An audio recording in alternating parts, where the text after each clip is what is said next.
Were slave owners evil? Mr. Reagan. In 2021, the University of Richmond stripped the name T.C. Williams off their law school because the generous donor was a slave owner. In February of this year, the great-great-grandson of Williams demanded that the school repay the family all the money that they had donated over the years. In a letter to the school, he wrote, "Since presumably the Williams family money is tainted, demonstrate your virtue by giving it all back." I just love that. It's hilarious and it's brilliant. Apparently, the amount given to the school by this family is estimated at $3.6 billion. It seems pretty ungrateful. And this is illustrative of a terrible trend of demonizing previous generations for violating our generation's ethical standards. They tear down statues and they rename streets and schools and parks, military bases, and battleships. And all of this begs one question. Is the sin of slavery really so evil that everyone associated with it must necessarily be considered evil for all of history? Doesn't matter what else a man might have done in his life. If he owned a slave, he must be considered pure evil and nothing else. To judge previous generations by our current moral standards today, well, that is its own kind of bigotry. Let's call it generational bigotry. And when you actually read about the people and the politics and the philosophy of the age, this kind of application of our modern ethical standards to the men of the 18th and 19th century, it's not so straightforward. The best accounting of slavery that I can imagine, the most convincing, has got to be the accounts of the slaves themselves. And I had never really looked into these accounts until just the other day. A black gentleman on Twitter by the name of Barrington Martin has posted a series of interviews with former slaves, and the accounts are absolutely fascinating. The truth about the slave days, as told by the slaves themselves, is unrecognizable from the image of slavery that we've all gotten from movies, TV shows, and even history books. It turns out that many slave owners were very good people. And although it's probably unimaginable for most of you listening, slavery for many of the slaves was a very happy life. I'm going to read you a few of these accounts, the accounts of real slaves. In one moment, first I have to sell you something. Noble Gold Investments is pleased to let you know that gold is the best investment class for 2022. Through our record-breaking inflation rate, crashing market, and crypto scams, there is one asset that has held its own: gold. According to longtermtrends.net, gold has actually outperformed the S&P 500, Dow, and Bitcoin for 2022. Had you invested in the Dow a year ago, you would be down almost 10%. If you'd invested in the S&P 500 a year ago, you'd be down more than 20%. Had you invested in Bitcoin a year ago, you would be down more than 65%. Yes, gold has outperformed them all in 2022, and silver is not far behind. While the world was hailing other assets, the real hedge, gold and silver, are the only assets that would have protected your wealth. So join thousands of others by opening a gold IRA or silver IRA with Noble Gold Investments. Get in before the end of this month and you will bag a free 1/4 ounce American Gold Eagle coin with every qualified IRA of $50,000 or more. You cannot go wrong with Noble Gold Investments and their thousands of 5-star reviews. This first interview is with Charles Coles, and he's from Maryland. He says, "I was reared on a large farm owned by a man by the name of Silas Dorsey, a fine Christian gentleman and a member of the Catholic Church. Mr. Dorsey was a man of excellent reputation and character and was loved by all who knew him, black and white, especially his slaves. He was never known to be harsh or cruel to any of his slaves, of which he had more than 75. The slaves were Mr. Dorsey's family group, and he and his wife were very considerate in all their dealings. In the winter, the slaves wore good, heavy clothes and shoes, and in summer they were dressed in fine clothes. I've been told that the Dorseys' farm contained about 3,500 acres, on which there were 75 slaves. We had no overseers. Mr. and Mrs. Dorsey managed the farm. They required the farm hands to work from 7 a.m. to 6 p.m. After that, their time was their own. There were no jails, nor was any whipping done on the farm. No one was bought or sold. Mr. and Mrs. Dorsey conducted regular religious services of the Catholic Church on the farm in a chapel erected for that purpose, in which the slaves were taught the catechism, and some learned how to read and write and were assisted by some Catholic priests who came to the farm on church holidays and on Sundays for that purpose. When a child was born, it was baptized by the priest and given names, and they were recorded in the Bible. They were taught the rituals of the Catholic Church, and when anyone died, the funeral was conducted by a priest. The corpse was buried in the Dorsey's graveyard, a lot of about 1.5 acres surrounded by cedar trees and well cared for. The only difference in the graves was that the Dorsey people had marble markers and the slaves had plain stones. I've never heard of any of the Dorsey's slaves running away. We did not have any trouble with the white people. The slaves lived in good quarters. Each house was weatherboarded and stripped and kept out of the cold. I do not remember whether the slaves worked or not on Saturdays, but I know the holidays were their own. Mr. Dorsey did not have dances or other kind of antics that you would expect to find on other plantations. We had many marbles and toys that poor children had. In that day, my favorite game was marbles. When we took sick, Mr. and Mrs. Dorsey had a doctor who administered to the slaves, giving medical care that they needed. I am still a Catholic and will always be a member of St. Peter Clavier Church. I mean, when I read this, I was like blown away at how nice this person spoke about his master and his days in slavery, you know? And a lot of these accounts are similar. This man being interviewed is called Benjamin Diggs, and he's from North Carolina. The Lyles was my white folk. They called her Polly Lyles. Oh, they was good to us. My mother and sister and another colored woman, and we children all belonged to one set of people, Miss Polly Lyles, and my father belonged to the Diggs. After freedom, we moved off, but they was good to us just the same, and we was glad to pay 'em a visit, and they was glad to have us. When I first read this, I was blown away. This is a slave that after he was given his freedom, he and his family would come to visit the slave master as like a social visit. He was visiting his slave masters. This is just like completely contrary to anything I'd ever heard about slaves and the slave days and all that kind of stuff. Okay, this is Charles Green Dortch. This guy's from Arkansas. He says, my father seemed to have been more of a pet than a slave. He was a kind of boss more than anything else. He had his way. Nobody was allowed to mistreat him in any way. My mother was the same way. I don't think that she was ever mistreated in any way by the white folks, not that I ever saw. There wasn't any unfriendliness of the other slaves toward my father. My oldest sister can tell you with clearness, but I don't think he ever had any trouble with the other slaves any more than he had with the white folks. He was well liked. And then, too, he was able to take care of himself. Then again, he had a good manner. Hayes was a good man. We made a trip down there just a short while ago. We hadn't been there since the Civil War.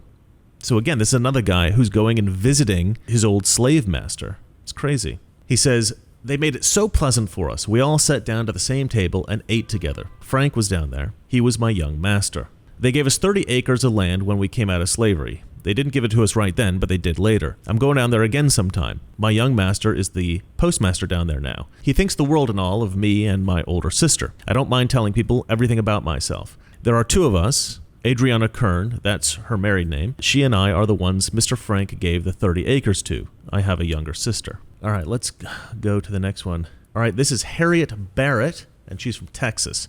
She writes, I have a good master, bless his soul, and Missy, she plumb good. I'll never forget them.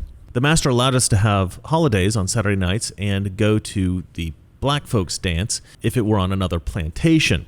Boy, oh boy, the tin pan beatin' and the banjo pickin' and the dancing all night long. When the war started, white Missy died, and the master had a preacher, and she says she was a white angel. Then the master married Missy Alice Long, and she's a bad woman with us colored folk. She was hard on us, not like old Missy. And then she talks about how she learned about different medicines and how to cook stuff and everything. And she says the best remedy for chills and fever is to get a rabbit foot and tie it on a string around your neck, which I thought that was quite charming. And then she says, in that New Orleans battle, he was wounded, and the guns were roaring everywhere, and they brung the master in, and I was just as white as he was. Because she was like worried about him, right? And then she writes, them Yankees done shooting the roof off the house. She says that she nursed the sick and the wounded, clean through the war, and she's seen them dying on every side of me. She said that she was most scared to death when the war ended. I was still in New Orleans, and everybody was shouting because they were free. They's crowds on the streets, and they was in a stir just as thick as flies on a dog. Master said that I was free as he was, but if I want to cook for him and the Missy, I get $2.50 a month. So I cooked for him until I married Armstead Barrett, and then us farm for a living, and us have a big church wedding, and I has white loyal dress and black brogan shoes. Us been married 51 years now. Just such a bizarre fondness that some of these slaves had for their masters. This is Isaac Crawford from Arkansas. He says, I didn't know about freedom, and I didn't care about it. They didn't give us no land nor no mules away, as I ever knowed of. The Ku Klux Klan never came to our place. I heard about 'em all the time. I'd seen 'em in the road. They looked like haunts. All right, this one's James Dickey from Arkansas, and I liked what he said here at the end. He says, the present generation is going backwards. For a while, it looked like they was rising. I'm speaking morally. They going back down in a hurry, drinking and doing all kinds of devilment. The race is going backward now. Seems like everybody could see that when whiskey came back in. I got high blood pressure. I do a little work. I watch on Sunday at the mills. I don't get no help from the government. I just thought it was fascinating that he's like, the present generation is going backwards. Like, he considers his generation back when, he was a slave, right? He considers his generation more moral than the next generation. But, I suppose that's probably true for every generation. But it's just a fascinating perspective, All right, so this is Lenny Chambers from Arkansas as well. And she says, that period after the war was a hard time. It sure was harder than the Depression. It lasted a long time. Folks got a lot now besides what they put up with then. Seemed like they thought that if they be free, then they'd never have no work to do and just have plenty to eat and wear. They found it different, and when it was cold, they had no wood like they'd been used to. They don't believe in the colored race being slaves because of the color, but the war didn't make times much better for a long time. Some of them had a worse time, so many soon got sick and died. They died of consumption and fevers and nearly froze. Some near about starved. The colored folk just scattered about hunting work after the war. I heard of the Ku Klux Klan, but I never saw one. I never voted. I don't believe in it. I never heard of any uprisings. I don't know anybody in the rebellion, the Nat Turner rebellion. I used to sing to my children in the field. I lived on the farm until I come to my daughters to live. I like it better than in town. We homesteaded a place in Grunfeld, and my sister bought it. We barely made a living and never had no money to lay up. And then she says, I don't know what Vel the Young Generation will do. Things going so fast. I'm glad I lived when I did. I think it's been the best time for poor folks. Some now get too much and some got nothing. That's what I believe makes times so hard. So this is a woman who longs for the days of slavery when there was some consistency, right? It's crazy to me, just crazy to me. There's a few of these people who reminisce about slavery and say that it was better. It was actually better. This is Littleton Dandridge, and they're from Louisiana. Oh, I can remember before the war broke out. Yes, ma'am, I had good owners. Old master and mistress was named James Riley and Matilda Riley. I called her mistress. Now, the last sentence that he states I thought was the most fascinating. He says, outside of my people, the best friend I ever met up with was a white man. This is a former slave. Unbelievable. It kind of like warms the heart in a way, to read that, this former slave's best friend was white. This is Minerva Davis. She's from Arkansas as well. She says, I'm named for my mother. I'm her youngest child. I recollect my grandmother and what she told, and Papa's mind went back to olden times the older he got. When folks would run down slavery, he would say it wasn't so bad with them, him and Mama. He never seen times as bad as it got to be now. Then he sure would wanted slavery back some more. So that's crazy. She's talking about how her father wanted to go back to the slave days. He preferred the slave days than to being free. She said he's a strong, hard-laboring man. He was a provider for his family till he got so no account. She says times is changing up fast. Folks is worse about cutting up and carousing than they was 30 years ago by my knowledge. She also is complaining about the next generation of black Americans. So there was a note. I don't have it here. It's on one of these.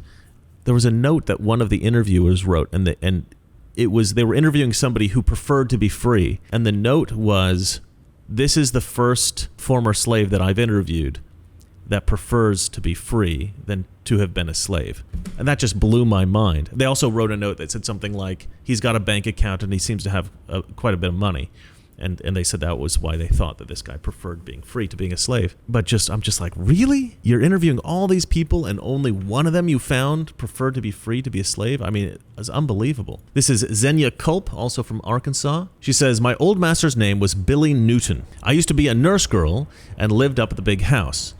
Up there where Mr. John Dunbar's widow lives now. And the family burying ground is just a little south of the house where you see them trees and the tombstones out in the middle of the field. Master Billy's folks was so good to me, and I sure thought a heap of young Master Billy. I believe I told you I was the nurse girl. I mean, I guess that means she's like the nanny, right? She's like taking care of the kid. Well, young Master Billy was my special care, and he was a live one too. I sure had a time keeping up with that young rascal. I would get him ready for bed every night. In the summertime, he went barefoot like all the little chaps do, and of course, I would wash his foots before I put him to bed. Well, that little fellow would get so sleepy sometimes that he would say, "Don't wash them, Zenya, just wet them." Oh, he was a sight, young Master Billy was. Does you know Miss Pearl? She lives there in El Dorado. She's young Master's widow. Miss Pearl comes out to see me sometimes, and we talks a lot about young Master Billy. That's crazy. So the kid that she used to take care of, the white boy that this black woman, the black slave, used to take care of, he died, right? But his wife would still come to visit her, and they would talk about, her now dead husband and this woman's, the child she used to care for. It's crazy. She says, "Yes, I always lived here where I was born, never moved away from the old plantation. Of course, things has changed a lot since the old days." These are really astonishing, just really fascinating. I'm just so grateful that these were posted on Twitter. I mean, it's just an insight into history, Now, since Barrington Martin posted these interviews on Twitter, he has endured a relentless barrage of vicious attacks by folks on Twitter. So if you do use Twitter, I highly recommend following this guy, Barrington Martin. Now, while researching this video, I discovered that there are also several audio recordings available online of slaves, former slaves, speaking in their own voice. The quality is usually pretty poor, but it's worth looking these up and listening to them, I think. Now, of course, not every slave was treated well in America. There were extremely harsh slave owners that indeed inflicted torture upon some slaves. We're all aware of this, and we perceive slavery in America today as utterly inhumane, and of course, that's right. Nobody should own another man. And this goes beyond whatever conditions one might endure, whether those conditions be terrible or lovely, because it's a matter of human dignity. Slavery in principle is wrong, no matter how well a slave is treated. However, I do think that we must view the historical practice of slavery through a different lens. Just about every society in the past engaged in slavery in some way or another. The Sumerians, the Babylonians, both had slaves. The Egyptians famously had slaves. The ancient Jews of Israel had slaves. The Greeks, the Romans, the Europeans enslaved criminals in the early medieval period. Persians and the Afghans owned slaves right up into the 20th century. The Islamic Arabs were perhaps the most prolific slave traders in history. Slavery was practiced in Turkey and Sudan, Libya, Algeria, Ethiopia, India, Pakistan, Japan, China, Vietnam, Siam, Indonesia, the Philippines, and of course, throughout the African continent, probably as far back as humans existed. And so if we're to condemn every human who ever owned a slave, if we go back far enough, we're probably all descended from slave owners at some point. And so the question is, do we just call all of them evil? And I say no. Different ages require different things, right? Today, it's relatively easy to survive. Nobody in America watches their child starve to death. But historically, that did happen. And given the choice of watching your child starve to death or selling yourself into slavery, I think many people even today would choose the latter. And so the idea that slavery is and always has been the worst possible condition of human existence, I think that's wrong. I think the worst possible condition of human existence is watching your child slowly die. And historically, there were a number of terrible conditions that one might be forced to endure, and slavery wasn't always the worst of these. In the 18th and 19th centuries, the poorest white Americans lived in abject poverty, shocking poverty. Some did not have the security of 3 meals a day or even a place to live. And the stress and the toil of just having to wonder if you're going to be able to pay rent on time or having to decide between paying rent and eating, that is extremely tough. And although slaves, especially slaves who endured harsh slave masters, they had other things to worry about. They didn't really have to worry about food or shelter. And these are basic necessities that many poor whites did have to worry about, and sometimes go without. And maybe occasionally a poor white family did have to watch a child die of starvation because they couldn't afford to feed it properly. In contrast, according to the documents that I've read to you here, we see that some black slaves in America, shocking as it might be, were happy. And I understand that this is not something that most people want to hear. Our collective understanding of slavery was forever altered by the miniseries Roots. And this view of slavery as something akin to a horror film has been reinforced for decades over and over by Hollywood, by politicians, by race baiters on TV. But the reality is something entirely different. The reality is nuanced. And the truth about history is critical. We create laws, we donate money to charities, and we perceive ourselves, our ancestors, and our fellow Americans through our perceptions of American history. And if that history is distorted, altered, manipulated, well then our laws and our views of ourselves, our ancestors, and our neighbors, our desire to donate to certain charities, and even our sympathies for criminals and vicious extreme political groups, well that is all distorted, altered, and manipulated too. The result has been an absolute tragic mischaracterization of white people in America. We are too often hated by Black Americans, by foreigners, and especially by ourselves. And it's completely ridiculous. There have been so many good people in America throughout history, and we just ignore it. I was at dinner with a buddy of mine the other day, and he made the point that most Americans make, that Black Americans were held down throughout American history, even after slavery. That if racist white people would not have held them down, that they would be far more successful and wealthier as a group than they currently are. And to some degree, that's right, of course. Some racism did hurt some Black Americans. But when we talk about that, we never balance it with the benevolence of white Americans through history. And the reality is that the actions that white Americans have taken historically against Black Americans after slavery, I don't think it remotely compares to the incredible generosity of white Americans. The amount of blood that was shed during the Civil War is often cited but rarely appreciated. 360,222 white Union soldiers died fighting to free enslaved blacks. But how many more lost a finger or an arm or a leg or an eye, or were paralyzed or suffered some other life-altering condition because of that war? And we never mention the charity, the billions of dollars over the years that have gone from generous white donors to charities specifically to help Black individuals, Black families, and Black communities. And beyond the money, the time and the effort spent by so many every year, since even before the Civil War, all to help out Black Americans. We always speak of white people as the villains in any discussion about race in America. We constantly reference the sins of slavery, segregation, and Jim Crow, but we never balance that with our history of overwhelming generosity. White people carry a massive burden today. We're derisively referred to as colonists. We're hated by many Black Americans, and many white people argue that we deserve it. This is madness. We certainly do not deserve it. It is long past time that white Americans are forgiven for the sin of slavery. But perhaps more importantly than being forgiven by the descendants of the slaves themselves, I think it's more important that we forgive ourselves. Well, that's it for me. And remember, it's not that our liberal friends are ignorant. It's just so they know so much. That is not so. Good night. What is fascism? Fascism is private ownership, private enterprise, but total government control and regulation. Well, isn't this the liberal philosophy? The conservative, so-called, is the one that says less government. Get off my back. Get out of my pocket. And let me have more control of my own destiny.